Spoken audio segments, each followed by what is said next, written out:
उस व्यक्ति के बुद्धि में यह बात जम नहीं रही थी, तो उसने हाथी के महावत से पूछा, महावत जी। महावत आए। महावत ने पूछा, क्या बात है भैया, ये बताओ, इतना बड़ा विकराल हाथ रस्सी से बंधा हुआ है, समझ में नहीं आ रहा ये कैसे हो सकता है। महावत ने जो बात कही वो बात तुम्हारे दिल में लगना। महावत ने कहा, यह हाथी जब छोटा था ना बच्चा, तब हम इसको रस्सी से बांध कर रखते थे।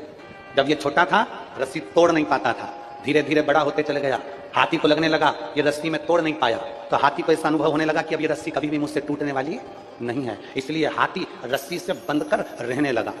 हाथी को ये लगने लगा कि रस्सी मुझसे नहीं टूटेगी, क्योंकि बचपन से उस रस्सी को बांध कर रखा था। एक बार तुमने एग्जाम दिया, सफल नहीं हुए, दूसरी बार एग्जाम दिया, सफल नहीं हुए, एक बार कंपटीशन एग्जाम में बैठे, सफल नहीं हुए, एक बार परीक्षा में बैठे, सफल नहीं हुए। तुमने सोच लिया अब मुझसे नहीं होगा, ये काम तो मुझसे होने वाला नहीं, मैं सीए तो कर ही नहीं सकता, मैं इंजीनियरिंग की पढ़ाई तो कर ही नहीं सकता, मैं डॉक्टर तो बन ही नहीं सकता, मैं कलेक्टर तो बन ही नहीं सकता। अर्थात तुम एक बार प्रयास करे, दूसरी बार तुमने प्रयास करा, तुमने विचार करा ये तो मुझसे होगा ही नहीं, क्योंकि तुम हाथी की तरह हो गए कि रस्सी अब मुझसे टूटेगी नहीं। आखिरी तक हाथी उस रस्सी से बंधा रहता है और हाथी ये भ्रम में जीता है कि रस्सी मुझसे नहीं टूटेगी। हाथी अगर बड़ा हो गया था, एक बार प्रयास करता, रस्सी टूट जाती और हाथी आगे बढ़ जाता। उसी तरह तुम भी एक बार एग्जाम देते रहते और एक मेहनत दृढ़ता से कर लेते, तो आप भी कंपटीशन एग्जाम में पास होकर अग्रणी बढ़